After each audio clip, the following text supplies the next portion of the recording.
இன்னைக்கு ஆவியானவர் சொல்லுகிறார், எந்த பண பிரச்சனை உன் தலைக்கு மேல இருந்ததோ அந்த பிரச்சனைகளை கர்த்தர் இன்னைக்கு உன் காலுக்கு கீழாக மாற்ற போகிறார். எத்தனை பேர் விரும்புறீங்க? எத்தனை பேர் விரும்புறீங்க? இயேசுவின் நாமத்தினாலே ஐஸ்வர்யமும் கனமும் அவராலே தான் வரும், அவராலே தான் வரும்.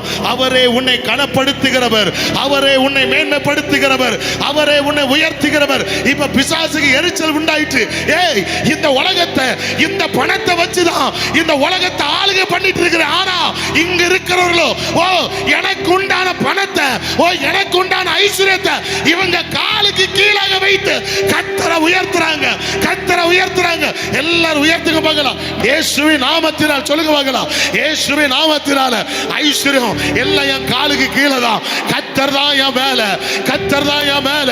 இயேசுவின் நாமத்தினாலே என்னை கலங்கடிக்கிற, என்னை வேதனைப்படுத்துகிற, என்னை துக்கப்படுத்துகிற எந்த பொருளாதாரமா இருந்தாலும் கர்த்தர் இன்றைக்கு என் காலுக்கு கீழாக அதை மாற்றுகிறார்.